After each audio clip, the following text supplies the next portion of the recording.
Hi friends, అందరికీ నమస్కారం. మీరు చూస్తున్నారు కానీ ఇంటర్నెట్ ఇంద్రం ఇండ్లకంటూ మరొక బిగ్ అప్డేట్ అయితే రావడం జరిగిందండి. L1, L2, L3 మూడు కేటగిరీలో అయితే L1లో ఉన్న వారికి స్థలం ఉండి ఇల్లు కట్టుకోవాలనుకున్న వాళ్ళకైతే ఆల్రెడీ కొంత ఇల్లులు అనేది కూడా శాంక్షన్ అయితే చేశారు. కొంతమంది పేమెంట్లు అనేది కూడా రావడం జరిగింది.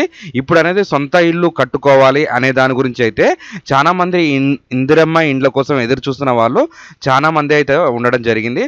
వాళ్ళకంటూ మరొక గుడ్ న్యూస్ అనేది చెప్పుకోవచ్చు.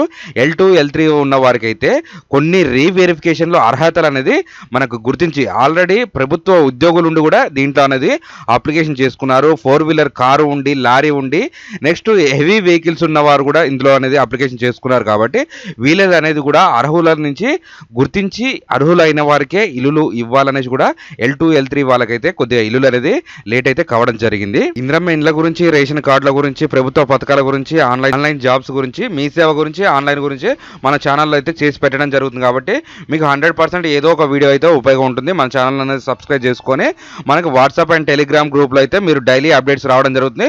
ఎవరైనా జాయిన్ కాని వాళ్ళు ఉంటే అక్కడి నుంచి అనేది జాయిన్ చాలా మందికి చాలా విధాలుగా అయితే రావడం జరిగింది. ఇక్కడ స్టేటస్ అనేది ఈ విధంగా ఉండడం జరుగుతుంది. ఈ విధంగా స్టేటస్ వచ్చిన వారికి మీకు L1 ఉందా, L2 ఉందా, L3 ఉందా అనేది కూడా మనకైతే కామెంట్ చేయండి. ఇక్కడ చూసుకోవచ్చు, మాకైతే L1 ఉంది, non purchasing house with house site, అంటే మనకు ప్లేస్ ఉంది కానీ ఇల్లు కట్టుకోవడానికి సాయం కావాలనేసి కూడా మేమైతే పెట్టుకోవడం జరిగింది.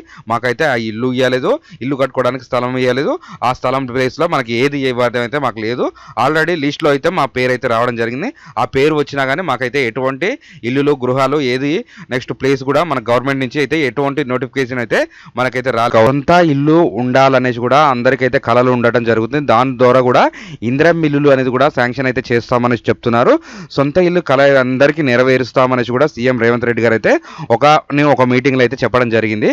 ఇప్పుడు అనేది అర్హులని గుర్తించడం, ఏ విధంగా అర్హులని అనేది గుర్తిస్తారు అంటే మీరు ఆల్రెడీ కొంతమందికి గతంలో చూసుకున్నట్టయితే ఇందిరమ్మ ఇండ్లు రేషన్ మనకి ఆ లిస్ట్ అనేది కూడా మనకు రావడం జరిగింది. ఆ లిస్ట్ అనేది గ్రామ పంచాయతీల వారికి అయితే మనకి లిస్ట్ అనేది పంపిణీ అయితే చేశారు. ఆ లిస్ట్లో పేర్లు వచ్చిన వారికి కొంతమందికి ఇల్లులు అనేది కూడా మంజూరు అయితే చేశారు.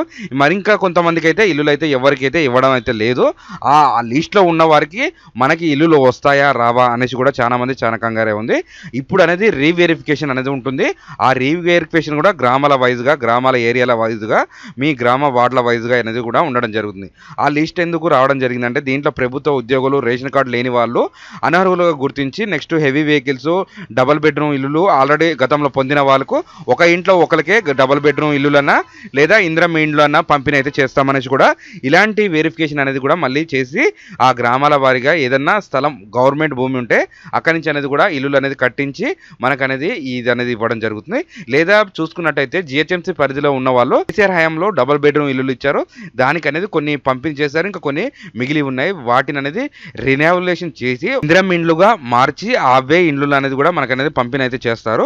ఇక్కడైతే మనం చూసుకున్నట్టయితే ఒకసారి స్టేటస్ అనేది ఇది ఏ విధంగా ఉంటుందనేసి కూడా మనం చూసుకోవాలి.